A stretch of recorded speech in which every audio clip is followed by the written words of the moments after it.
সম্মানিত দর্শক, পুষ্টি নিবেদিত নেক্সাস টেলিভিশনের নিয়মিত আয়োজন চলমানে আপনাদের সবাইকে জানাচ্ছি আমি মাসুদিন মান্য স্বাগত। আমরা প্রতিদিনের মতোই আজও একটা বিষয় নির্ধারণ করেছি।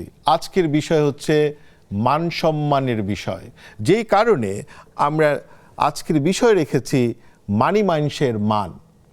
এখন এই মান, রাজনীতির মান, টাকা পয়সার মান, মুক্তিযুদ্ধের মান, জুলাইয়ের মান, এখন সকল মান সম্মান, এমনকি একজন অধ্যাপকেরও মান, এই মান সম্মান নিয়ে আমরা আলোচনায় যুক্ত হব।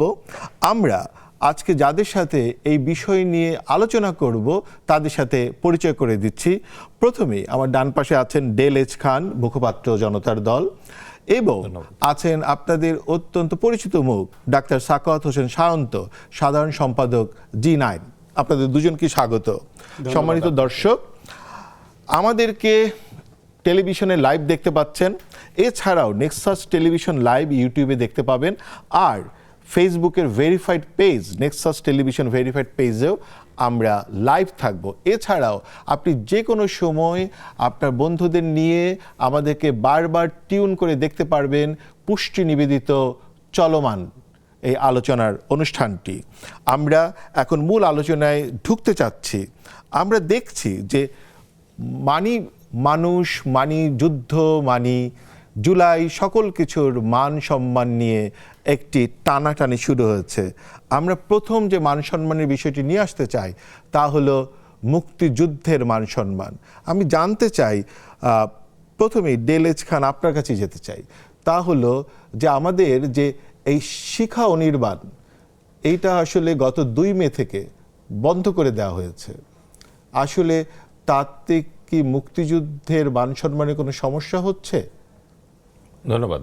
আসলে মান সম্মান ইজ্জত এটা তো আল্লাহর দান। পবিত্র আল কোরআনে আল্লাহ পাক বলছেন যে আমি যাকে ইচ্ছা তাকে মান সম্মান দিই, আর যাকে ইচ্ছা তাকে পথের ফকির বানিয়ে ফেলি।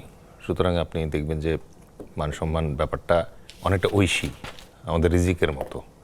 আপনার খুব একটা অঙ্ক দিয়ে এটা মেলাতে পারবেন না। আর আপনি যে স্পেসিফিক কোশ্চেনটা করছেন রিগার্ডিং শিখা অনির্বাণ, শিখা অনির্বাণের ব্যাপারটা আমি আরেকটু গভীরভাবে জানতে চাই। আমাদের ISPR আছে, তাদের বক্তব্য কি শিখা অনির্বাণের ব্যাপারে?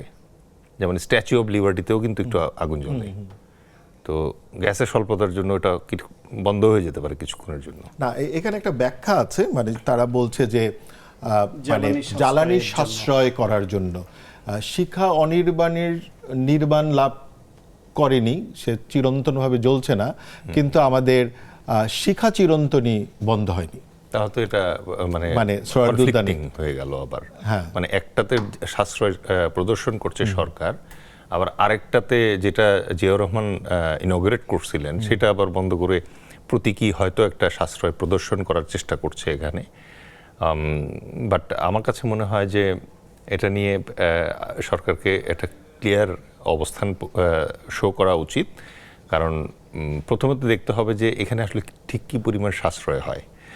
কারণ জ্বালানি সাশ্রয়ের প্রসঙ্গ যদি এখানে থাকে, যেই গ্যাস দিয়ে এই শিখা চলে এটা তো হরমুজ হয়ে আসে না, এটা বাংলাদেশেরই গ্যাস, এবং এই ধরনের গ্যাসের অপচয় অনেক। কত টাকা আপনি সাশ্রয় করবেন এখান থেকে? আসলে টাকা পয়সা সাশ্রয় করবেন নাকি মান সম্মানের সাশ্রয় করবেন? তো আপনি যদি 8 ঘন্টা করে ধরেন একটা সংসারের চুলা জ্বলে, তাহলে 3 8 24, 3টা ফ্যামিলির গ্যাসের খরচ লামসাম এখানে আসতেছে। আর দ্বিতীয়ত সেটা হচ্ছে যে যেহেতু এই গ্যাস হরমুজ হয়ে আসতেছে না, সুতরাং এটা সংকট কিন্তু ওভাবে নাই বাংলাদেশে। আর দ্বিতীয়ত হচ্ছে যে এত বেশি চোরাই গ্যাসের লাইন বাংলাদেশে আছে, তিতাস গ্যাসের তো এই ব্যাপারে দুর্দান্ত রকমের বদনাম আছে। তো ওই সিস্টেম লসের এগেইনস্টে একটা শিখা জ্বললে পরে আসলে ঠিক কতটুকু লস হবে এটাও জানা বোঝার দরকার আছে। তবে আমার কাছে মনে হচ্ছে এই টপিকটা যেহেতু ন্যাশনালি ওইভাবে এখনো ডিবেটেড না, আই থিঙ্ক ISPR এবং সরকারের প্রেস মন্ত্রণালয় যেটা আছে তাদের একটা সঠিক ব্যাখ্যা এখনই দিয়ে ফেলা উচিত। অপ্রয়োজনীয়। দেখি ডাক্তার সাখাওয়াত হোসেন সায়ন্ত, সায়ন্ত ভাই, আপনার কি মনে হয় যেই শিখা প্রথম স্থাপিত হয়েছে শহীদ রাষ্ট্রপতি জিয়াউর রহমানের হাত ধরে 16ই ডিসেম্বর 1977-এ, সেই শিখাকে 2 মে 2026-এ বন্ধ করে দেওয়া হলো। এই 2 মে 2026-এর আগ পর্যন্ত এটা কখনোই বন্ধ হয়নি। আবার যেমন ধরেন বাজেটে মুক্তিযোদ্ধার জন্য যা বরাদ্দ আছে, জুলাই যোদ্ধার জন্য তাই বরাদ্দ দেওয়া হয়েছে। আবার যদি আমি এর সাথে আরেকটা কথা যুক্ত করি আপনার জন্য, সেটা হচ্ছে যে আমাদের বিরোধী দলীয় চিফ হুইপ উনি বলেছেন যে 1971 সনে আমরা স্বাধীন হয়েছি আর জুলাইয়ে আমরা সার্বভৌমত্ব পেয়েছি, এবং এর সাথে আপনার ব্যাখ্যা দেওয়া হচ্ছে যে জ্বালানি সাশ্রয়। সব কিছু মিলিয়ে আপনার কি মনে হয়? আপনাকে ধন্যবাদ জানাচ্ছি, আমার সহ আলোচক এবং যারা শুনছেন সবার জন্য শুভেচ্ছা রইল। আপনার মানি মাইন্সের মান, আমি ভাবছিলাম কোনো ব্যক্তিকে অপদস্থ এইসব বিষয়ে বড় করে আনা হচ্ছে হয়তো। আপনি এখনো পর্যন্ত যে কয়টা বললেন এগুলো সবই ইভেন্ট। বরং শুরুতে কিছু জিনিস মনে করিয়ে দেই যে মানি মাইন্সের মান এইটা নিয়ে এখন তবু কথা বলা যাচ্ছে, কিন্তু একসময় যখন ফ্যাসিবাদের প্রধান মাফিয়া রানী শেখ হাসিনা একজন প্রখ্যাত ব্যারিস্টার, যিনি 2 নেত্রীরই আইনজীবী ছিলেন, তিনি এদের মধ্যে একটা বসা আলোচনার উদ্যোগ নেওয়ার কথা বলছিলেন, তখন তাকে নিয়ে বলছিলেন যে ওনার মনে হয় মুই কি হনুরে, যে তাচ্ছিল্য করা। ডক্টর মোহাম্মদ ইউনূসকে ওই পদ্মা ব্রিজের উপরে নিয়ে এখান থেকে চুবানি দিয়ে উঠাইতে চাইছিলেন। বেগম খালেদা জিয়াকে ওই ব্রিজে নিয়ে টুকুস করে ফেলে দিতে চেয়েছিলেন। বেগম খালেদা জিয়াকে একটা মিথ্যা মামলায় ফাঁসিয়ে তাকে এতিমের টাকা চোর, এই কথাটা কত শতবার বলা হয়েছে। এইভাবে এবিএম মূসাকে নিয়ে বাজে কথা বলা হয়েছে। যারা আমরা টকশোতে একটু কথাটা বলি তাদেরকে শীতকাটা চোর বলেছিল। এরকম অসংখ্য অত্যন্ত বাজে আপত্তিকর কথা এক সময় বলতো।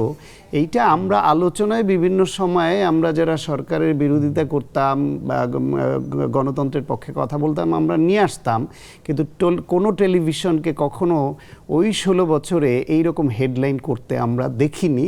হয়তো সেই সাহসটা কারো ছিল না, অথবা এটাকে এন্ডোর্স করতে পছন্দ করতো যে নেত্রী যা বলেছেন বলেছেন।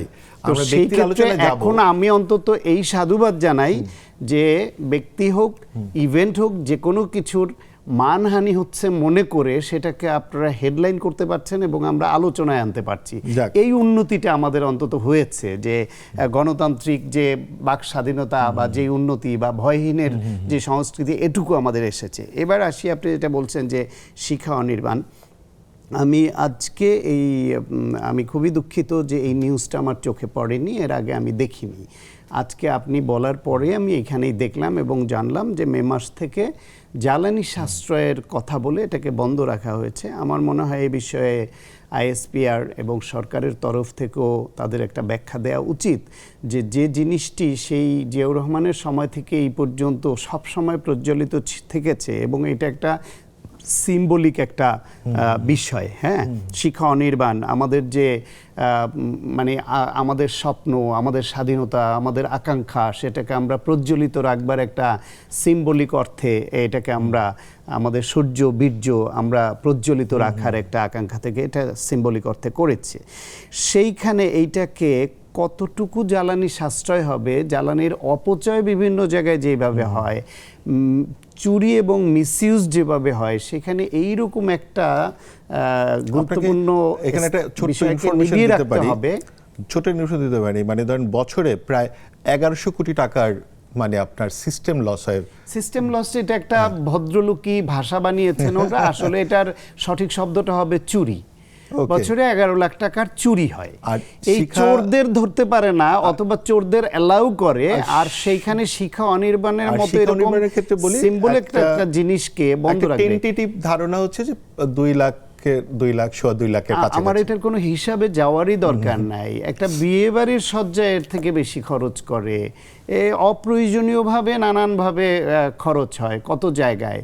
কত বড় বড় অফিসে ফুল টাইম সকালে গিয়ে অফিসে ঢুকে অফিসাররা এসি চালান আর সারাদিন তারা না আসা পর্যন্ত বন্ধ করার নাম করেন না, বের হন আসেন যাই করেন এসি চলতে থাকে। এই মেন্টালিটি যেখানে সরকারি অফিসে পর্যন্ত বা বিভিন্ন বড় বড় অফিসে যেখানে যাই, এখনো পর্যন্ত আপনি খুব কম অফিসেই দেখবেন যে আপনি ওই অফিসার বের হয়ে গেছেন, কাজে অন্য দপ্তরে গেছেন, আপনি গিয়ে তার জন্য অপেক্ষা করছেন, ঢুকে দেখবেন রুমটা ঠান্ডা, এসি চলছে। তো এইরকম এইখানে আপনার এইরকম একটা জাতীয় একটা বিষয় যেটা সিম্বলিক অর্থে সেই শহীদ প্রেসিডেন্ট জিয়াউর রহমানের আমল থেকে জ্বলছে, সেই প্রজ্বলনের শিখাটা আমরা নিভিয়ে দিব উদ্দেশ্য কি? যেহেতু এটা নিয়ে ভুল বুঝাবুঝির অবকাশ আছে যে বিশেষ কোনো গোষ্ঠী বিশেষ কোনো উদ্দেশ্য নিয়ে এইটাকে বন্ধ করেছেন কিনা, বা আমাদের তাহলে মেন্টালিটি, আমাদের রাজনীতি, আমাদের ভবিষ্যৎ রাজনীতি কোনমুখী হচ্ছে, আমরা কি সব শিক্ষাকে বন্ধ করে দিতে চাই কিনা, সেই বিষয়টা, এই ভুল বুঝাবুঝি দূর করবার জন্য সরকারের তরফ থেকে, আইএসপিআর এর তরফ থেকে এটার একটা ব্যাখ্যা অন্তত আমরা প্রত্যাশা করি। শুধুমাত্র এই জ্বালানি সাশ্রয়, এই ব্যাখ্যাটা বা এই কথাটা আমাদের কাছে গ্রহণযোগ্য না। মানে যেমন ধরেন যে আমরা জিয়াউর রহমানের অনেকগুলো কাজ যেমন আমরা দেখছি সরকার করছেন, খাল কাটা, এই কর্মসূচিগুলো করছেন, কিন্তু উনি তো একজন মহান মুক্তিযোদ্ধাও, এবং ওনার হাত ধরেই এরকম একটা বিষয়, এবং যেটা একটা প্রতীক আমাদের যে সেনাবাহিনী, আমাদের মুক্তিযুদ্ধেরও প্রতীক, তাই নয় কি? তো সেইখান থেকে ধরেন মানে আপনার ডেলেজ খান, আপনার কি মনে হয় যে যে মুক্তিযুদ্ধকে আসলে এটা কি আসলে এক ধরনের অসম্মান করা হয় কিনা, বা এটা এক ধরনের অন্যভাবে দেখা হয় কিনা? কারণ আমাদের আসলে এত সংকট কিনা যে আমাদের আসলে শিক্ষা অনির্বাণ বন্ধ করে আসলে সাশ্রয় করতে হবে। ইউ মিন শিক্ষা অনির্বাণ বন্ধ করলে মুক্তিযুদ্ধের অসম্মান হয় কিনা? হ্যাঁ, তা কেন হবে? মুক্তিযুদ্ধ এত ঠুনকো জিনিস না তো। মুক্তিযুদ্ধ তো একটা বিশাল জিনিস। শিক্ষা অনির্বাণ তার একটা উদযাপন অথবা একটা প্রতীকীয় হতে পারে। আর আজকেরই নিউজ তো আর একটু ব্যাখ্যা শুনি সরকার কেন বলছে। এটা কিন্তু বন্ধ করেছে 2 মে থেকে। আচ্ছা, 2 মে থেকে বন্ধ এর করছে। মধ্যে আসলে যখন সোশ্যাল মিডিয়াতে প্রচুর কথাবার্তা হয়েছে, তারপর মেইন স্ট্রিম মিডিয়া একটা বড় নিউজে নিয়ে আসছে। না, আমার ব্যক্তিগত মতামত হচ্ছে যে ধরেন এইটা মানে আমরা জনতা দলের পক্ষ থেকে যেটা সবসময় বলি সেটা হচ্ছে মীমাংসিত ইস্যুতে আমরা নতুন করে তর্কে আগ্রহী না। মুক্তিযুদ্ধ একটা মীমাংসিত ব্যাপার। প্রবলেমটা হয়ে গেছে ইতিহাস লিখবে এবং ইতিহাস বলবে হচ্ছে ইতিহাস বেত্তারা। বাংলাদেশের প্রবলেম হয়ে গেছে যে বাংলাদেশে দেখবেন ইতিহাস বলার চেষ্টা করে এবং প্রকারান্তে লেখার চেষ্টা করে পলিটিশিয়ানরা, রাইট? এখন ধরেন এই জায়গায় এখানে সরি আপনাকে একটু ইন্টারাপ্ট করি। যেমন ধরেন মানে আমাদের যে বিরোধী দলীয় চিফ হুইপ সংসদে বলেছেন যে 24-এর আন্দোলন সার্বভৌমত্বের আন্দোলন। তাহলে কি আমরা 71-এ সার্বভৌম হয়েছিলাম কি হইনি, বা আপনি কি এরকম মনে করেন কিনা? জনতার দলই বা কি মনে করে? না, আমরা জনতা দলের পক্ষ থেকে আবারও বলছি যে আমরা ঐতিহাসিকভাবে মীমাংসিত যে জিনিসগুলো আছে এগুলো নিয়ে ডিবেট করার পক্ষপাতী না। আমরা প্রোগ্রেসিভ এবং সামনের সমস্যাগুলো নিয়ে কাজ করতে চাই। যেহেতু আপনি জিজ্ঞেস করলেন সেই জন্য আমি বলি মুক্তিযুদ্ধ হচ্ছে সেই ঘটনা, সেই ইতিহাস যার প্রেক্ষিতে আমি এবং আমরা একটা স্বাধীন রাষ্ট্র পেয়েছিলাম, রাইট? 24-এর যে মানে ইতিহাস এবং ঘটনা, তার মাধ্যমে ফ্যাসিবাদ থেকে আমরা মুক্তি পেয়েছি এবং নতুন করে আমরা আবার মানে রিভাইভ করার একটা চান্স পেয়েছি, রাইট?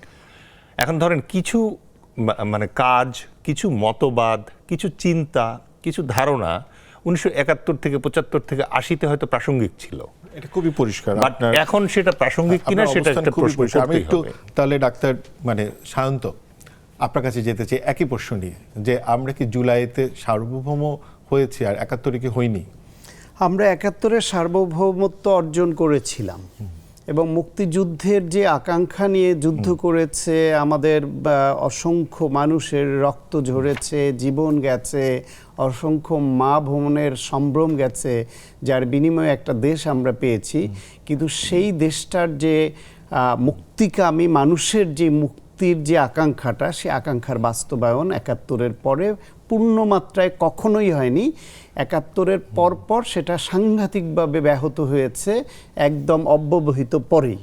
72 থেকেই যেখানে প্রতিপক্ষ রাজনৈতিক শক্তিকে ক্রসফায়ার দেওয়া, ক্রসফায়ার দিয়ে জাতীয় সংসদে উল্লাস প্রকাশ করে বলা যে কোথায় আজ সিরাজ শিকদার, জাসদের হাজার হাজার নেতাকর্মীকে গুম করে তাদের মেরে গণকবর দিয়েছে, কালীগঞ্জের গণকবরে মাথার খুলি পাওয়া গেছে অসংখ্য পরবর্তীতে বাকশালের পতনের পরে। সুতরাং তারপরে একদলীয় বাকশাল কায়েম করা হলো গণতন্ত্র হত্যা করে, 4টি পত্রিকা রেখে সমস্ত সরকারি মালিকানায় 4টি পত্রিকা রেখে সমস্ত পত্রিকা সংবাদ মাধ্যম বন্ধ করে দেওয়া হলো। সুতরাং এর কোনোটাই তো মুক্তিকামী মানুষের আকাঙ্ক্ষার সঙ্গে ম্যাচ করে না। এর পরে আমাদের একটা ল্যান্ড বাউন্ডারি ছিল, পরবর্তীতে আস্তে আস্তে সেটা বিভিন্ন সময় গণতন্ত্রটাও হরণ হয়ে গেছে, আবার ফিরে এসেছে গেছে, এইরকম হয়েছে। কখনো এটা পূর্ণমাত্রা হয়নি। কিন্তু গত 16 বছরে যেটা হয়েছিল, গত 16 বছরে শুধু আভ্যন্তরীণ গণতন্ত্র, ভোটের অধিকার, বাক স্বাধীনতা, মুক্ত চিন্তার স্বাধীনতা, এইসবই শুধু হরণ হয়নি, শুধু গুম খুন হত্যাকাণ্ড এইসবই হয়নি, আমাদের সার্বভৌমত্বটা হুমকির মুখে পড়েছিল এই জন্য যে বাংলাদেশকে অলিখিতভাবে একটা পুতুল সরকারকে রেখে এইখানে লেন্দুব দর্জি টাইপের একজন ব্যক্তি, একজন মানুষকে এখানে রেখে ইন্ডিয়া বাংলাদেশটাকে তাদের স্বার্থে পরিচালনা করতে বলে আমরা ধারণা করি যে আমাদের গণতন্ত্রই না, শুধু সার্বভৌমত্ব সাংঘাতিকভাবে হুমকির সম্মুখীন ছিল। সার্বভৌমত্বের যে ধারণা, সে ধারণাটাই বেহাত হয়ে গিয়েছিল। সুতরাং সেইখানে এই 24-এর গণ অভ্যুত্থানের মাধ্যমে শুধু আওয়ামী লীগের এই ফ্যাসিবাদকে উৎখাত করা হয়নি, এর মাধ্যমে ইন্ডিয়াকেও একটা জবাব দেওয়া হয়েছে। মনে করছেন এটাই আসলে সার্বভৌমত্ব হয়েছে, মানে বিরোধী দল চিফ হুইপ যেভাবে বলছেন? না, সার্বভৌমত্ব হয়েছে কিনা এখন আমরা এখনকার আচরণ সেটা আবার নতুন করে নিশ্চয়ই সমালোচনার যোগ্য হলে করব, কিন্তু সার্বভৌমত্ব লঙ্ঘিত হওয়ার যে পরিস্থিতি তৈরি হয়েছিল, গণতন্ত্র, বাকস্বাধীনতা, ভোটের অধিকার, মানবাধিকার, এগুলি আভ্যন্তরীণ এইসব বিষয়ের সঙ্গে সঙ্গে আমার সার্বভৌমত্ব যে হুমকির মুখে পড়েছিল, সেটাকে পুনরুদ্ধারও এই আন্দোলনের একটা উপাদান। ঠিক আছে, মানে শুধু রাষ্ট্র ব্যক্তির দুজনেরই।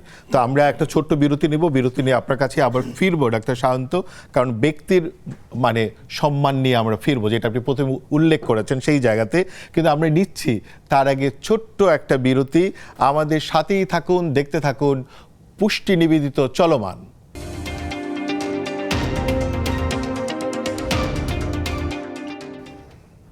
ফিরে এলাম পুষ্টি নিবেদিত চলমানে। আমরা আলোচনা যেখানে রাখছিলাম সেটা হচ্ছে মানি মানুষের মান। আমরা মুক্তিযোদ্ধা নিয়ে কথা বললাম, তার মান নিয়ে, কারণ শিক্ষা অনির্বাণ বন্ধ হয়ে গেলে মানও বন্ধ হয়ে যাবে কি না। এখন আমরা যেতে চাই যেখানে আমাদের ডক্টর সাখাওয়াত হোসেন শান্ত ব্যক্তির মান নিয়ে প্রথম কথা শুরু করেছিলেন। সেই ব্যক্তি মানে একজন প্রফেসর এমিরিটাসকে তার পদ থেকে সম্ভবত বাংলাদেশে প্রথমবারের মতো অব্যাহতি দেওয়া হয়েছে। আসলে এতে কি আসলে কারো মান যায় নাকি মান থাকে? প্রথম কথা হলো যে যাকে নিয়ে এই কথাটা হচ্ছে তিনি আমার শিক্ষক, professor ABM Abdullah sir. Abdullah স্যারকে আমি ব্যক্তিগতভাবে 2 ভাগে দেখতে চাই। একটা হচ্ছে একজন শিক্ষক এবং চিকিৎসক হিসেবে। একজন শিক্ষক এবং চিকিৎসক হিসেবে তিনি অসাধারণ শিক্ষক। আপনি কথা বলেন তখন এটা আসলে অসাধারণ হবে, কারণ আপনি নিজে একজন শিক্ষক। অসাধারণ শিক্ষক এবং অসাধারণ চিকিৎসক। আমি তো স্যারের ক্লাস করেছি, আমি স্যারের কাছে পরীক্ষা দিয়েছি, আর স্যারের রোগীরা বলতে পারবেন তিনি কত অসাধারণ চিকিৎসক। 300 টাকা ভিজিট নিয়ে তিনি রোগী দেখেন, তিনি কিন্তু 2000 টাকা চাইলেও এই রোগীরা তার কাছে যাবে, তারপরও 300 টাকায় দেখেন। এইটা একটা পার্ট। আর একটা পার্ট হচ্ছে এটা মানুষের মনস্তাত্ত্বিক একটা বিষয় মনে হয়, একটা মোহ, একটা লোভ, অনেক কিছু পেতে ইচ্ছে করে মানুষের। হয়তো স্যারের মতো মানুষ, তার কোনোই প্রয়োজন ছিল না শেখ হাসিনাকে তুষ্ট করবার জন্য মিডিয়ায় ইন্টারভিউ দিয়ে বলা যে শেখ হাসিনা শুধু বাংলাদেশের নয়, তিনি বিশ্বের সেরা প্রধানমন্ত্রী। এই বক্তব্য ভাসছে, আপনি ইউটিউবে সার্চ দিয়ে দেখেন এখন। এইটা বেগম খালেদা জিয়ার উপর যে অন্যায় করা হয়েছে বিদেশে চিকিৎসা নিতে না দিয়ে শেখ হাসিনার পরিকল্পনা মাফিক তাকে মৃত্যুর দিকে ঠেলে দেওয়া হয়েছে, এটা এখন এস্টাবলিশড। সেইখানে শেখ হাসিনার ওই আকাঙ্ক্ষার পক্ষে সম্মতি উৎপাদন করবার মতো বক্তব্য আব্দুল্লাহ স্যারের মতো মানুষ দিতে পারেন যে খালেদা জিয়াকে চিকিৎসার জন্য বিদেশ নেওয়ার দরকার নাই, দেশেই তার চিকিৎসা হয়, এই কথা তিনি বলতে পারেন। এটা উনি নিজে একটা মিডিয়াতে দেখলাম অস্বীকার করেছেন, তিনি বলেছেন, রেকর্ড আছে, বলেছেন তিনি। উনি বললেন, আমি দায়িত্ব নিয়ে বলছি, এটা বলেছেন, চাইলে আমি রেকর্ড পাঠিয়ে দেব। তারপরে হচ্ছে গিয়া মানি লোকের মানের কথা বললেন না তো স্যার, এইখানে এইসব গুরুত্বপূর্ণ দায়িত্বে প্রধানমন্ত্রীর ব্যক্তিগত চিকিৎসক থেকে বিশ্ববিদ্যালয়ে এইসব করা, তারপর সহযোগী হওয়া, তারপরে 21 পদক নেওয়াটা গুরুত্বপূর্ণ পজিশন, আমাদের সবার শ্রদ্ধার জায়গায়। ওই সময় এই বাংলাদেশ মেডিকেল বিশ্ববিদ্যালয়ের তৎকালীন বিএসএমইউর শত শত চিকিৎসককে চাকরিচ্যুত করা হয়েছে। আমাকে চাকরিচ্যুত করা হয়েছিল 2009 সালে। আমি হাইকোর্টে রিট করে স্টে অর্ডার নিয়ে চাকরি করেছি প্রাণগোপাল দত্তের সিদ্ধান্তের বিরুদ্ধে, এবং 12 সালে হাইকোর্ট থেকে জিতে এসে বহাল থেকেছি, কিন্তু 16 বছর আমাকে প্রমোশন দেয়নি, অ্যাসিস্ট্যান্ট প্রফেসর রেখেছে। প্রচুর শত শত ডাক্তারকে চাকরিচ্যুত করা হয়েছে। প্রফেসর মবিন খান, হেপাটোলজিস্ট, তার নাম নিশ্চয়ই শুনে থাকবেন, তিনি বাংলাদেশের হেপাটোলজিস্টের ফাদার ফিগার, বড় ফিগার। মবিন খান স্যার এখানে রেজিস্ট্রার ট্রেজারার ছিলেন। শুধুমাত্র তিনি খালেদা জিয়ার ব্যক্তিগত চিকিৎসক ছিলেন, ওই আক্রোশ থেকে ওনাকে দুদক, আদালত, নানান জায়গায় ঘুরিয়ে শেষ পর্যন্ত ওনার পেনশনটা পর্যন্ত দেওয়া হয়নি। সুতরাং এরকম অনেকের মানহানি করা হয়েছে। এখন অনেকের করা হয়েছে বলে আব্দুল্লাহ স্যারের করতে হবে এমন নয়। ওই যে বললাম আব্দুল্লাহ স্যারের এই রাজনৈতিক অবস্থান, প্রণব মুখার্জির নৈশভোজে যান বাংলাদেশ থেকে কি বার্তা নিয়ে, শেখ হাসিনাকে বিশ্বসেরা প্রধানমন্ত্রী বলেন, খালেদা জিয়ার বিদেশে যাওয়ার দরকার নেই এই মত যখন দেন, তখন আপনি সঙ্গত কারণেই বুঝতে পারেন যে আওয়ামী লীগের আমলের ওই যে দুষ্ট চক্র, তার সঙ্গে স্যারের নামটি আষ্টে পৃষ্ঠে গাঁথা হয়ে যায়। ফলে পরিবর্তিত পরিস্থিতিতে স্যারের এইসব বিষয়ে সামনে আনার অনেক লোক থাকবে, কিন্তু সেজন্যও শুধু তাকে বাদ দেওয়া যায় এমন না। যদি তার নিয়োগ প্রক্রিয়াটা বৈধ হতো, স্যারের নিয়োগটা হয়েছে, এটা হয়তো স্যারের দোষ না, আবার কিছুটা দায় আছেও ব্যক্তির। আমরা কি কখনো আমাদের চাকরিচ্যুত করে তখন কি বলতে পেরেছি যে এটা প্রতিষ্ঠানের দায়? স্যারেরকে যখন প্রথমে নিয়োগ দেওয়া হয় 3 বছরের জন্য প্রফেসর এমেরিটাস, 30,000 টাকা তার সম্মানী ভাতা 2022 সালের ফেব্রুয়ারিতে। 24 সালের জুনে এসে তাকে 20 জুন এসে তাকে করা হলো একটা সিন্ডিকেটের সভা। ওই সভাটা হলো জুন মাসে বাজেট সভা। বাজেট সভায় সাধারণত এজেন্ডা বহির্ভূত বিষয় আনে না, তাৎক্ষণিকভাবে একজন প্রভিসি আনলেন যে এই 3 বছর মেয়াদী এটাকে আজীবন করার প্রস্তাব তুললেন, এবং এই জন্য তিনি ওই যে অধ্যাদেশ প্রবিধি সংশোধনী প্রস্তাব আনলেন। তো সবাই একমত হলো তার সঙ্গে, এবং প্রবিধি সংশোধন করে বলল যে এখন থেকে আজীবনের জন্য প্রফেসর এমেরিটাস দেওয়া যেতে পারে। 1, 2 হলো তার সম্মানী ভাতা যে 30,000 টাকা ছিল, এইটা সর্বশেষ একজন প্রফেসর রিটায়ারমেন্টে যে গ্রেডে যান, ইউজুয়ালি আপনি জানেন গ্রেড 1-এ স্যার গেছেন, গ্রেড 1-এ তখনকার তার যে বেতন সেই সমপরিমাণ সম্মানী ভাতা, গ্রেড হিসেবে উনি গিয়েছেন, সম্মানী ভাতা, একটা অফিস রুম, স্টাফ, চিকিৎসা সহ অন্যান্য যা যা সুবিধা প্রফেসর হিসেবে ভোগ করতেন, শুধু বাড়িটা ছাড়া বাকি সব পাবেন। এইভাবে তাকে দেওয়া হলো। ওকে ফাইন, সেইটাও ভালো প্রস্তাব যদি মনে করে দেখ। সাধারণত আপনি বিশ্ববিদ্যালয়ের একজন শিক্ষক, আপনি জানেন যে সিন্ডিকেটে কোনো একটা নতুন আইন পাস হলে, কোনো প্রবিধান হলে, কোনো সংশোধনী হলে এইটা মাইনুটস হয়, পাস হয়, পরের সবাই গিয়ে সেইটার অনুসারে আবার নিয়োগ দিতে পারে। কিন্তু আব্দুল্লাহ স্যারকে ওই একই সভায় যে এই নিয়োগটা দেয়া হলো, তারপর প্রজ্ঞাপন জারি করা হলো, তারাই বিধি বহির্ভূত করলেন। আব্দুল্লাহ স্যার একজন শিক্ষিত এই লেভেলের মানুষ, স্যারেরও তো বোঝা উচিত ছিল ওরা আমাকে একই সবার মধ্যে এটা দিল, এটা তো অনৈতিক হয়েছে, বিধি বহির্ভূত হয়েছে। 2 হলো যখন আর্থিক বিষয়ে সংশ্লিষ্টতা থাকে তখন অর্থ বিভাগের অনুমোদন লাগে, সেটাও নেওয়া হয়নি। তাহলে এই অনিয়মগুলো যদি সিন্ডিকেটের কোনো মেম্বার সামনে আনেন, এবং স্যারের প্রতি সহানুভূতিশীল তার ছাত্রও কিন্তু এই সিন্ডিকেটে আছে, তাদের পক্ষে এইটা এই অনৈতিকতার পক্ষে সমর্থন করতে গেলে তার স্যারের এই যে রাজনৈতিক অবস্থান সেইটা আর এই বিধি বহির্ভূত নিয়োগ, দুইটা মিলে এটা আসলে অনেকের পক্ষে সম্ভব হয় না যে স্যারের পক্ষে অবস্থান নেওয়া। কিন্তু তাকে শিক্ষক এবং চিকিৎসক হিসেবে তার অসংখ্য ছাত্র আছে যারা এই সিন্ডিকেটেরও সদস্য আছে, তাদের সঙ্গে আমি ব্যক্তিগতভাবে কথা বলে দেখেছি, তারা স্যারকে অপছন্দ করেন না। কিন্তু পরিস্থিতির কারণে বিধি বহির্ভূত নিয়োগ এবং তার ওই রাজনৈতিক অবস্থানের কারণে যখন এটা সামনে আসে তখন এটাকে ইগনোর করা এত সহজ নয়। মানে আপনার ব্যক্তিগত মতামত কি যে এটা ঠিকঠাক মতো হয়েছে যা হয়েছে? যেখানে যা কিছু বিধি বহির্ভূত হয়েছে সবকিছু সংশোধন এমনিতে তো করা দরকার, বাংলাদেশে তো আমরা সবকিছু সব বিধির মধ্যে সংশোধন নিয়ে করা আসতে পারি দরকার না। সবকিছুই। তবে ওনার আব্দুল্লাহ স্যারের এটা হলো বিধি বহির্ভূত, আর একদম জাজ্জল্যমান চোর ডাকাত নিয়োগ বাণিজ্য বড় বড় দুর্নীতি করেছে, এইসব অসংখ্য অভিযোগ আছে, দুদকে মামলা চলছে, তারা বহাল তবিয়ত আছে, সেইখানে আমরা হাত দিচ্ছি না। আমরা এইটাই হচ্ছে শুধু বড় স্যারের এই প্রশ্ন। সাধারণ বিষয়টা নিয়ে সামনে এটাই বড় আনছি, প্রশ্ন। এই জন্য প্রশ্নটা বড় করে আসছে। কিন্তু বিধি বহির্ভূত সবগুলোই ধরা দরকার, ছোট বড় আসলে বিষয় না। ঠিক আছে, আমরা এটা একটু করতে একটু হবে। একটু ওই যে ডেলেজ খানের কাছে আর যাব। একটা বটম লাইন বলি, এখন মনে করা হচ্ছে এটার মাধ্যমে মানি লোকের মান নষ্ট করা হয়েছে। মানি লোকরা যখন বিধি বহির্ভূত কিছু নেন অথবা এইরকম বিধি বহির্ভূত কোনো কিছু পাবার আকাঙ্ক্ষা থেকে শেখ হাসিনাকে বিশ্বসেরা প্রধানমন্ত্রী বানান বা খালেদা জিয়াকে বিদেশে না যাওয়ার পক্ষে সম্মতি উৎপাদন করেন, ওই সময় তাদের আসলে মানি লোকের অবস্থানটা নিজেরাই নষ্ট করে ফেলেন।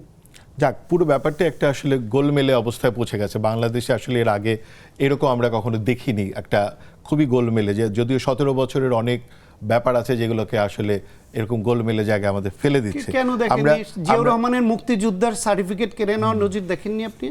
জিয়াউর রহমানকে পাকিস্তানের চর রাজাকার বলার জাতীয় সংসদের কথা শুনেননি? তো জিয়াউর রহমানের মতো লোকের মান সম্মান যেভাবে ভুলুণ্ঠিত করা হয়েছে, বাজে গালি দেওয়া হয়েছে, বেগম খালেদা জিয়াকে নিয়ে যত রকম বাজে গালি দেওয়া এটা হয়েছে, একটা বড় বড় ব্যাপার যেটা আমরা ডেলেজ খানের কাছে আনবো। যেমন ধরেন একজন প্রফেসর এমেরিটাস থেকে জিয়াউর রহমান কি কোনো অংশে ছোট? সবসময় টিট ফর ট্যাট করবো কিনা, মানে সোসাইটি তাহলে কোন দিকে যাবে, মানে আমরা যে মানে মাইরের বিনিময়ে মাইর হবে কিনা, অপমান করার বিনিময়ে আবার একজন অপমানিত করতে হবে কিনা, মানে ব্যাপারগুলো এরকম হবে কিনা, একটা সোসাইটি আসলে এরকম দিকে যাবে কিনা।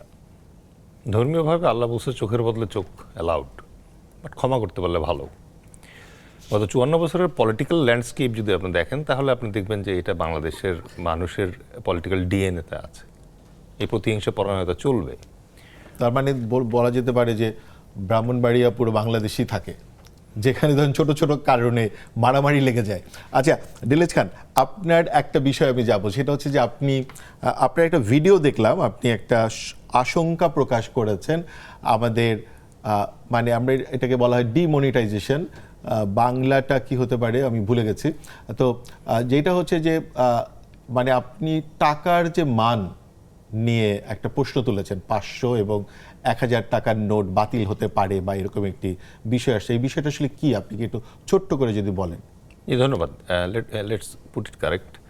যেটা হচ্ছে যে জাতীয় সংসদে কেউ একজন একটা প্রস্তাবনা দিয়েছে যে 500 এবং 1000 টাকার নোট যেটা আছে, মাহমুদুল খোকন দিয়েছেন, রাইট, খোকন সাহেব এটা দিয়েছেন। তো ওখানে উনি যেটা বলেছেন যে 500 এবং 1000 টাকার যে নোট আছে এটা বাতিল করে দিয়ে নতুন টাকা প্রবর্তন করার জন্য, এবং এটার পেছনে উনি উদ্দেশ্য যেটা মানে ব্যাখ্যা করেছেন সেটা হচ্ছে যে যাদের কাছে কালো টাকা আছে, যারা এটা মানে জমিয়ে রেখেছে, এই পদ্ধতিতে ওই কালো টাকাটা ওটাকে অ্যাটাক করা যাবে এবং ওটাকে বের করে আনা যাবে অথবা ওইটাকে ডিস্ট্রয় করা যাবে। তো এই প্রেক্ষিতে আমি আমার যে অ্যানালজিটা ওইখানে এক্সপ্লেইন করেছি সেটা হচ্ছে যে সিমিলার একটা ঘটনা ইন্ডিয়াতে ঘটেছিল।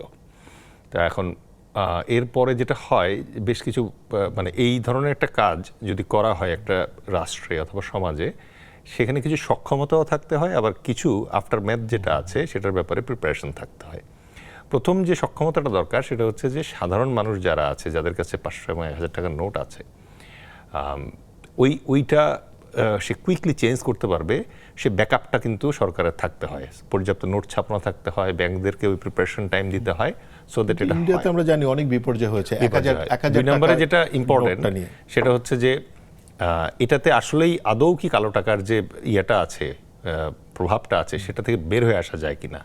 ইন্ডিয়াতে দেখা গেছে এটা পারা যায় নাই, কারণ এখনকার দিনে কেউ বালিশের ভেতরে অথবা চালের ড্রামের ভেতরে অথবা ধরেন সিন্দুকের ভেতরে টাকা রাখে না। টাকা যেটা আসে এটা সে আসলে বাইরে পাঠিয়ে দেয় অথবা অন্য কোনো মাধ্যমে ওটাকে মানে শিফট করে ফেলে।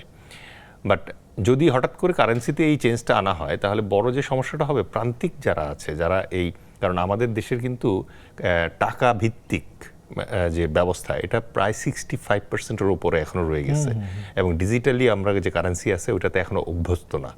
মানে আমাদের তো ইনফর্মাল ইকোনমি পুরোটাই মানে it's big informal economy. So এই জায়গাটাতে এসে আপনি যখন সাডেনলি এরকম কিছু করলে পরে এটার একটা মানে বিরূপ প্রতিক্রিয়া সৃষ্টি হতে পারে। ইনিশিয়ালি হয়তো আপনার কাছে মনে হবে যে না, মূল্যস্ফীতি একটু কমছে, রেসপন্সটা একটু ভালো, বাট লং রানে এই প্রিপারেশনগুলো যদি না থাকে তাহলে এটা একটা অ্যাডভেঞ্চারাস আইডিয়া হবে and it May turn counter productive. আমি আমার আলোচনায় ওই জিনিসটাই বলার চেষ্টা করেছি। খুবই সুন্দর করে বলেছেন ডেলেজ খান। আমরা আপনার কাছে ফেরত আসবো, কারণ পেঁয়াজের ক্ষেত্রে কৃষকের কতগুলো বিষয় দাঁড়াচ্ছে, পেঁয়াজ নষ্ট হয়ে যাচ্ছে, কৃষকের আসলে মান নিয়েই একটি বড় চিন্তা, সে খুবই দুঃখের ভিতরে আছে। এই বিষয়টা আমরা আলোচনায় নিয়ে আসবো, কিন্তু দিচ্ছি একটা ছোট্ট বিরতি। আমাদের সাথেই থাকুন, দেখতে থাকুন পুষ্টি নিবেদিত চলমান।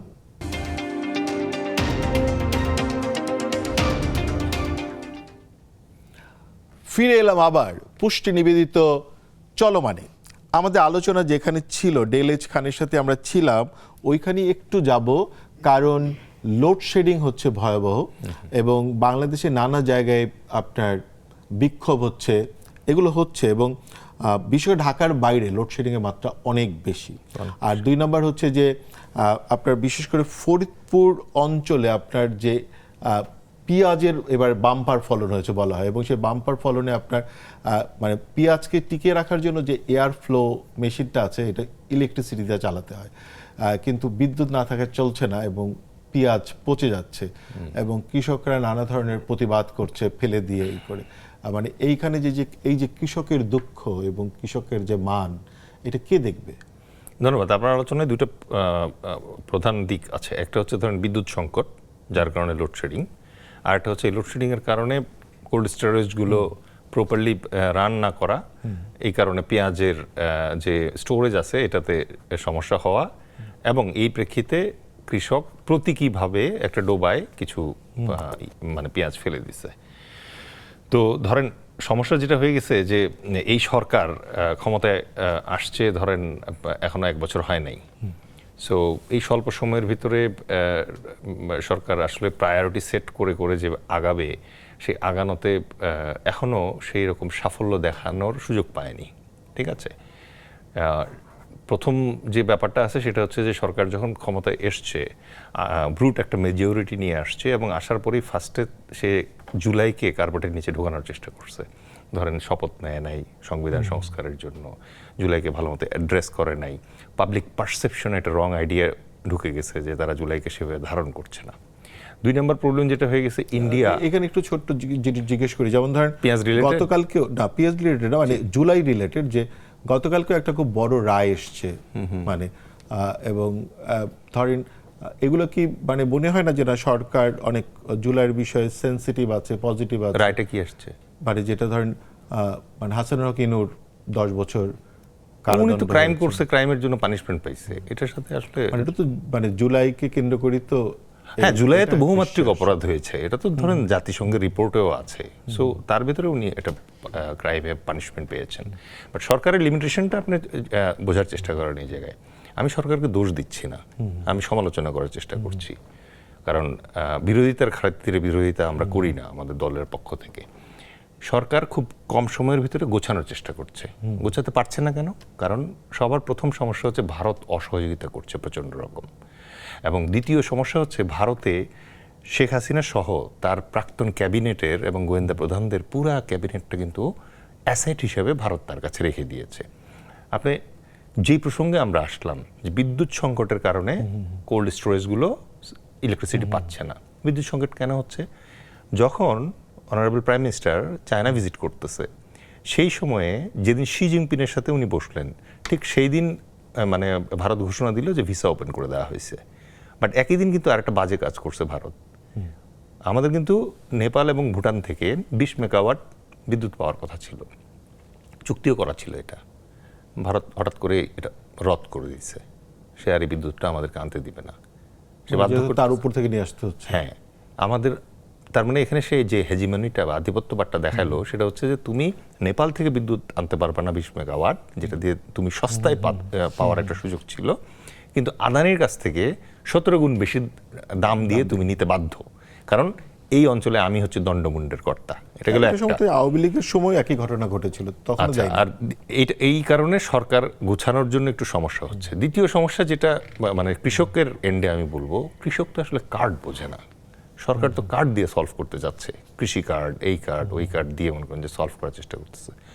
দেখেন আপনি এখন বড় বড় যে মেগা প্রজেক্টগুলো আছে, এই প্রজেক্টগুলোর ভেতরে আপনি কতটুকু আর এখন ইনভলভ হবেন এই সরকারের, সেটা নিয়ে সমালোচনা থাকতেই পারে। বাট আমরা জনতার দলের পক্ষ থেকে সবসময় সরকারকে বলছি যে আপনি আগে মানব সম্পদ উন্নয়নে একটু প্রায়োরিটি দেন। যেমন এই যে কৃষকের যে কষ্ট আছে, এই কষ্টটাকে টপ প্রায়োরিটিতে আনেন, কারণ বাংলাদেশে কৃষক যদি বাঁচে তাহলে দেশ বাঁচবে। আমাদের একটা মানে বিশাল যে টেকনাফ টু তেতুলিয়া যে বড় একটা রাস্তা, 79 বিলিয়ন ইউএস ডলারের যে প্ল্যান আছে, আপাতত থাক না ওটা। ফার্স্টে যেটা আমাদের এনশিওর করতে হবে, বাংলাদেশের জনসংখ্যা বেড়ে গেছে কিন্তু মানুষ কমে গেছে। আমাদের আগে মানুষ ঠিক করতে হবে, মানুষের পিছনে বিনিয়োগ বাড়াতে হবে, এবং কৃষকের পিছনে এই যে কৃষকরা কি প্রতিবাদ জানাচ্ছে সেই জায়গাটাতেও কিন্তু কাজ করতে আপনি যেটা হবে। বললেন এটা খুব মজার। আমরা ওখানে যাব করে আপনি যে রাস্তাটার কথা বললেন, আসলে চায়না সফরের পরে একটা বিষয় সামনে চলে আসছে, যেটা আমি সায়ন্ত ভাইকে একটু আগে জিজ্ঞেস করিনি, তারপর আপনার কাছে আসবো, যেহেতু আপনি একদমই ডিফেন্সের মানুষ। একটা প্যাসেজ দেয়া নিয়ে আসলে একটা বড় আলাপ আবার সামনে চলে আসছে। এর আগে আমেরিকার পক্ষ থেকে প্রস্তাবনা ছিল অন্তর্বর্তী সরকারের সময়, এখন আমরা চায়নার পক্ষ থেকে আবার একই প্রস্তাবনা দেখছি। দুটো কিন্তু আলাদা। আপনি যেটা বলছেন এটা হচ্ছে চায়না মিয়ানমার বাংলাদেশ করিডোর, আর আমি যেটার কথা বললাম এটা হচ্ছে এশিয়ান ডেভেলপমেন্ট ব্যাংকের একটা প্রপোজাল, যেটা 20 বছর মেয়াদী একটা প্রকল্প, 79 বিলিয়ন ডলার। ওই কারণে আসলে আমি ওই রাস্তায় ঢুকে গেছি। এখন আমি দেখি যে সায়ন্ত ভাই এটা নিয়ে কি মানে কি বলবেন, এই যে করিডোরের ব্যাপারটা। আমি একটু করিডোরে ঢোকার আগে পেঁয়াজের রাস্তায় একটু যেতে চাই। পেঁয়াজ নিয়ে যে আলোচনাটা, সেটা একটু খণ্ডিত এবং ভুল বোঝাবুঝির অবকাশ আছে। কারণ হলো, আপনি যে ইন্ট্রো দিয়ে শুরু করেছেন যে পেঁয়াজের উৎপাদন খরচ 1600 থেকে 1700 টাকা, কিন্তু বিক্রি হচ্ছে 800 থেকে 900 টাকা মনে। এটা একজন উৎপাদনকারী, একজন চাষি ফরিদপুরের সালথার, তার বক্তব্য। আর কৃষি অফিসার, যে কৃষি সম্প্রসারণ কর্মকর্তা, উপজেলা কৃষি সম্প্রসারণ কর্মকর্তা, তিনি বলছেন তাদের হিসাবে পেঁয়াজের উৎপাদন খরচ হচ্ছে প্রতি মণে 960 টাকা। এখন কৃষকরা যেহেতু ন্যায্য মূল্য পাচ্ছেন না, তাদের অভিযোগ, সুতরাং তারা একটু এক্সাজারেট করে বেশি দেখাতে পারেন, আর সরকারি হিসেবে একটু কম দেখাতেও পারে। ফলে উৎপাদন খরচ কোথায় 960 বলছে কৃষি উপজেলা কৃষি সম্প্রসারণ কর্মকর্তা, আর কৃষক বলছে 1700 টাকা, 1600 থেকে 1700। দ্বিতীয় কথা হলো, এইটা সরকারি হিসেবে আসলে আমাদের সবকিছুর দামই কম থাকে।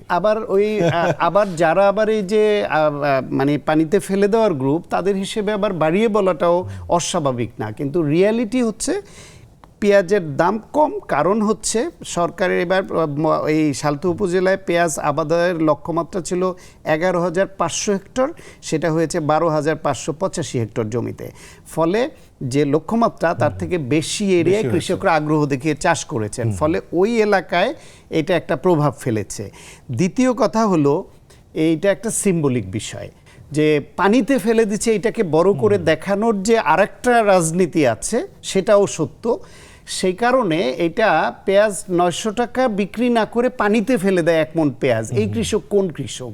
এটা একটা প্রতিবাদ সিম্বলিক অর্থে করলো। আর কারণ হিসেবে যেটা বলছেন যে লোডশেডিংয়ের কারণে, সেটাও মূল কারণ না। মূল কারণটা হচ্ছে এখানে আসলে পেঁয়াজ সংরক্ষণের জন্য যে সংরক্ষণাগার, সেটার অভাব আছে, সংখ্যা অপ্রতুল। সরকারকে ওইটা বাড়াতে হবে। কৃষক এই যে কি পরিমাণ উৎপাদন হয়, এটা যদি সংরক্ষণ করতে পারত, তাহলে পচে যেত না। পচে যাওয়ার কারণে সংরক্ষণের দায়িত্বটা সরকারকে নিতে হবে। আমরা প্রতীকী বলি আর যাই বলি, এটা তো একটা প্রতিবাদ। এর আগে যেমন ধরেন আমরা এর আগে আমরা দেখেছি দুধ, মানে এই সরকারের সময় না, মানে আওয়ামী লীগ সরকারের সময় আমরা দুধ রাস্তায় ঢেলে দিতে দেখেছি। সেই প্রতিবাদ হিসেবেই বলতে হবে যে এটা একটা প্রতীকী প্রতিবাদ। এখন কৃষককে বাঁচাতে হলে কি করতে হবে? এই যে আলু উৎপাদন হয়, নষ্ট হয়ে যায়, ফেলে দেয়, বিভিন্ন সময় এরকম বিভিন্ন পণ্য যেগুলা পচনশীল পণ্য সেগুলো উৎপাদন হওয়ার পরে সেগুলা যাতে অতিরিক্ত উৎপাদন হলে বাজার দর কমে গেলে, সরবরাহ বাড়লে তো বাজার দর কমবে, তখন সংরক্ষণের যে ব্যবস্থা সরকারকে এটা নিতে হবে, প্লাস ক্ষতিগ্রস্ত কৃষককে ভর্তুকি দিতে হবে, কৃষি লোন সহজ শর্তে দিতে হবে, আর এর বাজারজাতকরণ যে ব্যবস্থাপনা উন্নতি করতে হবে। আলোচনাটা হবে ওই জায়গায়, কিন্তু এইটা নিয়ে আবার যেই আবহ তৈরির সেটার মধ্যে আলাদা একটা রাজনীতি আছে, ওর মধ্যে যেন কৃষকরা ঢুকে না পড়েন। সরকারের দায়িত্ব যেন সরকার পালন করে, আবার কৃষকরাও যেন বিশেষ উদ্দেশ্যের সঙ্গে যুক্ত হয়ে না পড়ে। শান্ত ভাই, এটা আমাদের আলোচনা একটা বড় ব্যাপারই হচ্ছে সরকারের দৃষ্টিতে আনা, যেই সরকার কৃষি বান্ধব কৃষি কার্ড দিচ্ছে, তখন এইরকম যাতে অব্যবস্থাপনা না হয় সেটাকে যেন সে নিয়ন্ত্রণ করতে পারে। কারণ হচ্ছে যে লোডশেডিংও কিন্তু একটা কারণ না, কিন্তু আপনার এই যে কথাগুলো বললাম, এই কথাগুলো আলোচনায় না এনে শুধু যদি আমরা ওইটুকু আনি যে কৃষক পানিতে পেঁয়াজ ফেলে দিচ্ছেন আর লোডশেডিং এর জন্য ওই এটা পেঁয়াজ সংরক্ষণ করা যাচ্ছে না, এই লোডশেডিং এর জন্য করা যাচ্ছে না, সেটা ছোট বিরতি নেই, আমরা পরের আলাপটা বিরতির পরেই আসবো। আমাদের আসলে পেঁয়াজের আলাপে একটু বেশি সময় চলে গেল, ওকে বেশি হয়ে গেছে। আমরা নিচ্ছি ছোট্ট একটা বিরতি, আবার আমরা ফিরে আসব। দেখতে থাকুন পুষ্টি নিবেদিত চলমান।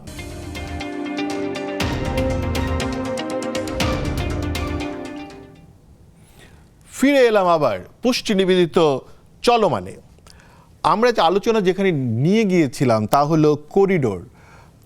তো ডক্টর সাখাওয়াত হোসেন সায়ন্ত, আমাদের এই করিডোর ধরে আমাদের সম্মান বাড়বে না কমবে? যে আগের বার আপনি আমাকে করিডোর নিয়ে প্রশ্ন করেছিলেন, কিন্তু পেঁয়াজ নিয়ে ব্যাখ্যা দিতে গিয়ে এটা বলা হয়নি। সেটা হচ্ছে করিডোর নিয়ে এটা চায়নার একটা প্রস্তাব। বাংলাদেশ তো এর আগে 2016 সালে বেল্ট অ্যান্ড রোড ইনিশিয়েটিভসে কিন্তু সিগনেচার করেছে চায়নার সঙ্গে। এখন বিআরআই ইনিশিয়েটিভে তো বাংলাদেশ আগে থেকে আছেই অংশীদার হিসেবে।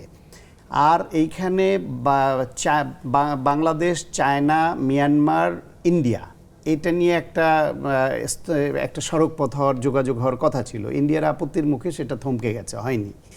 সেই প্রেক্ষাপটে চায়নার প্রস্তাবনা হচ্ছে যদি কুনমিংয়ের সঙ্গে বাংলাদেশের দূরত্ব খুব কম, চায়নার এক রাজ্য থেকে আর এক স্টেট থেকে আর এক স্টেটের যা দূরত্ব তার থেকে কম দূরত্ব, 2 ঘন্টা লাগে বাংলাদেশ থেকে কুনমিংয়ে যেতে, সেই এরিয়াটায় যদি বাংলাদেশে, যেহেতু আমরা চায়না বিনিয়োগ প্রত্যাশা করি, প্রধানমন্ত্রী চায়নার শীর্ষ 3 ব্যবসায়ী গ্রুপের প্রধানের সঙ্গে আলাপ করেছেন, যদি এখানে কুনমিং থেকে রাখাইন হয়ে মিয়ানমার হয়ে বাংলাদেশের কক্সবাজার পর্যন্ত সড়ক যোগাযোগ স্থাপন হয়, তাহলে চায়নার যে বিনিয়োগকারীরা তারা যদি এইখানে রাখাইনে বিভিন্ন জায়গায় তারা বিনিয়োগ করতে পারে, তাহলে বাংলাদেশে বিনিয়োগ বাড়বে, বাংলাদেশে উৎপাদিত পণ্য আবার চায়না, মিয়ানমার বিভিন্ন দেশে যাওয়া সহজ হবে। এটা তাদের প্রস্তাবনা। রিস্ক থাকবে না তো, যে যেমন ধরেন পণ্যের সাথে সাথে যুদ্ধ আমাদের এখানে আমরা বন্দর দেই, রিস্ক থাকে না, তারপরে অ্যাসেসমেন্ট, রিস্ক বেনিফিট অ্যাসেসমেন্ট করতে হবে। বাংলাদেশ নিশ্চয়ই বোকামি করবে না। আমাদের সম্পর্ক রাখতে হবে চায়নার সঙ্গে, আমাদের সম্পর্ক রাখতে হবে আমেরিকার সঙ্গে, আমাদের সম্পর্ক রাখতে হবে ভারতের সঙ্গে, এমনকি European union, middle east, Malaysia, সব জায়গায়। যদিও এই ব্যালেন্সটা রক্ষা করতে হবে না, এটা হচ্ছে একটা প্রস্তাবনা এসছে, সরকার এখনো এটাকে তারা বলছে ভেবে দেখছি, খতিয়ে দেখছে, সরকার বলছে আমরা খতিয়ে দেখব। এবং আমাদের প্রধানমন্ত্রী একটা ভালো কথা বলেছে সংসদে, যে জনগণের স্বার্থের বিরুদ্ধে যায় এমন কোনো সিদ্ধান্ত সরকার নেবে না। বাংলাদেশ ফার্স্ট, বাংলাদেশ ফার্স্ট, সোজা কথা। হ্যাঁ, বাংলাদেশ প্রথমে স্বার্থ বিবেচনা করে তারপর অন্য কিছু। আমরা মানে শান্ত ভাই, আমরা একটু ডেলএচ খানের কাছে যাই, কারণ হচ্ছে যে উনি নিজে একজন মানে সেনাবাহিনীর একজন সম্মানিত সদস্য। আমাদের আজকে না কালকে হবে, আজকেই মানে আপনার ভারতের একটা সংবাদ মাধ্যমে একজন পথিতযশা সাংবাদিক এবং বাংলাদেশ বিষয়ক প্রচুর লেখালেখি করেন, উনি আমাদের সেনাপ্রধানকে নিয়ে যেই আমি বলবো কটাক্ষ শব্দটা বলতে চাই, এটি কটাক্ষ করেছেন।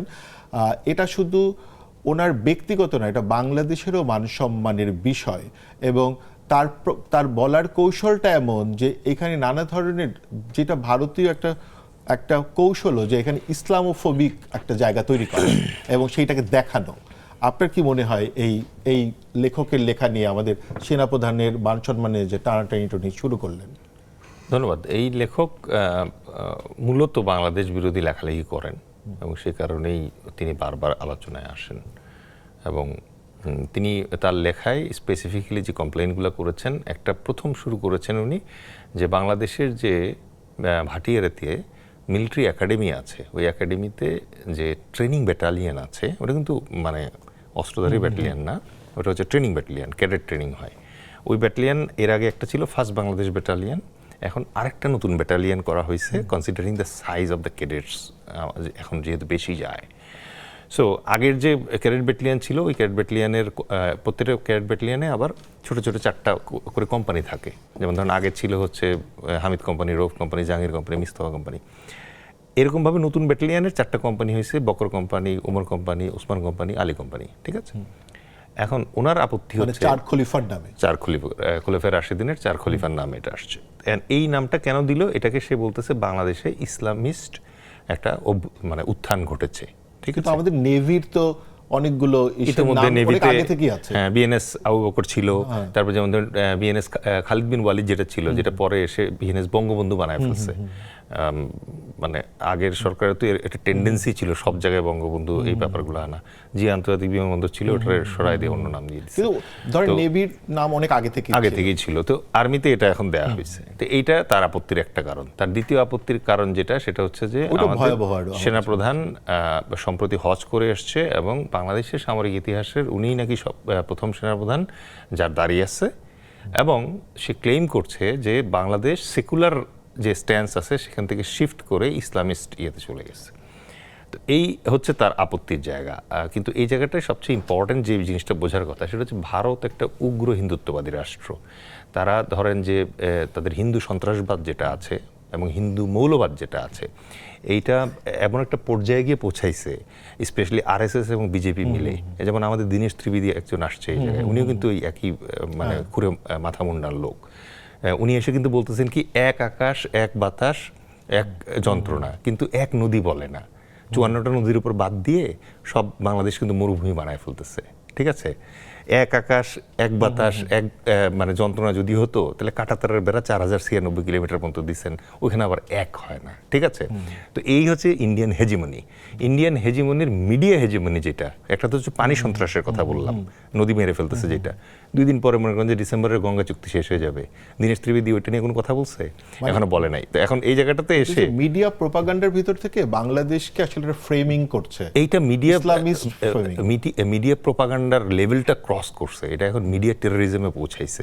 ঠিক আছে, ভালো বলেছেন তো। হ্যাঁ, কারণ এটা কেন টেরোরিজমে পৌঁছাইছে, ধরেন গুজরাটের কসাই যে তাদের প্রধানমন্ত্রী 9 বছর যে তার মনে করেন যে ইউএসএতে ভিসা রদ করা ছিল, আমাদের কোনো সাংবাদিক কি এটা নিয়ে কথা বলছে? বলে না তো, আমরা তো লেহাজ দেখাই। আমার দেশের সেনাপ্রধান নিয়ে কেন কথা বলতেছেন? কারণ উনি হচ্ছেন সেই সেনাপ্রধান যেটা মিলিটারি হিস্ট্রিতে এই প্রথম লেখা হচ্ছে soft power general Waker. He had all the chance. আপনি এই বাংলাদেশের ইতিহাস দেখেন, 1757 সালে যে পলাশির যুদ্ধটা হয়, ওই যুদ্ধে একজন ব্রিটিশ সৈন্যের বিপরীতে 17 জন বাঙালি সৈন্য ছিল, অথচ এক গাদ্দার সেনাপ্রধানের জন্য, ঠিক আছে, আমরা স্বাধীনতা হারাইছি 200 বছরের জন্য। এবার জেনারেল ওয়াকার গাদ্দারি করে নাই, 1 নাম্বার। 2 নাম্বার হচ্ছে এই যে 2 বছর ধরে চলতেছে, এত যে ইন্ডিয়ান ইন্ধনের পরেও একটা কুয়ো হয় নাই। আমাদের শহীদ প্রেসিডেন্ট জিয়াউর রহমান 23টা কু সামলাইছে ওই টাইমে। ঠিক আছে, এই মানে আমাদের খালেদ মোশাররফ যিনি কে ফোর্স কমান্ডার, দারুণ বলেছেন যে সফট পাওয়ার মানে সেনাপ্রধান। আসলে এইটাই আমরাও দেখেছি পুরো জুলাই পরে। আমরা মানে একদম সময় শেষে আমরা একটু সায়ন্ত ভাইয়ের কাছে যাব। ডক্টর সায়ন্ত, আপনি একটা যদি ছোট্ট মন্তব্য করেন, 30 মিনিটস। জুলাই অভ্যুত্থানের পরে ভারতীয় মিডিয়া বাংলাদেশ বিরোধী অপতথ্য, মিথ্যা তথ্য, বিকৃত তথ্য, এগুলোর একটা ব্যাসাতি নিয়ে নেমে পড়েছিল, একটা যুদ্ধে নেমে পড়েছিল। সেটা হালে পানি পায়নি, কিছু হয়নি। আজকে উনি বললেন ভারতের প্রধানমন্ত্রীকে নিয়ে গুজরাটের কসাই, আমরা অসংখ্যবার এই শব্দ ওনাকে নিয়ে বলেছি। তাই বলে আমাদের টুটি চাপতে তো কেউ আসেনি। একজন সাংবাদিক লিখেছেন, সেটা তার ব্যক্তিগত মতামত, তার মতামত তিনি দিয়েছেন। আমরা গুজরাটের কসাইকে গুজরাটের কসাই বলবো, আমরা ভারতের হিন্দুত্ববাদ, আধিপত্যবাদ সেটার সমালোচনা করি, কেউ কেউ আবার তাদের তোষণ করে। এটা সংবাদ মাধ্যমে, এটা ব্যক্তি এবং সংবাদ মাধ্যমে এটা চলছে, ভালোটাই মানুষ গ্রহণ করে, অসত্যকে কেউ গ্রহণ করে না। খুবই সুন্দর বলেছেন ডাক্তার সাখাওয়াত হোসেন সায়ন্ত, যে ভালোটাই মানুষ গ্রহণ করবে। আর আমরা যে আজকে বিষয় রেখেছি মানি মানুষের মান, আসলে মানি মানুষের মান এত সহজে অসম্মানে পৌঁছে দেয়া যায় না, এবং এটা কখনো সম্ভব হয়নি। কারণ যতক্ষণ পর্যন্ত আমরা সঠিক এবং সৎ পথে আছি, ততক্ষণ আমাদের মান সম্মান নিয়ে কেউ কখনো টানাটানি করে নিয়ে যেতে পারবে না। আমাদের সাথে ছিলেন, দেখতে ছিলেন পুষ্টি নিবেদিত চলমান। আপনাদের সবাইকে ধন্যবাদ জানাচ্ছি এবং আজকের মতো শেষ করছি অনুষ্ঠান পুষ্টি নিবেদিত চলমান। আবারও কালকে একই সময় আমরা ফিরে আসব পুষ্টি নিবেদিত চলমানকে নিয়ে। ধন্যবাদ সবাইকে।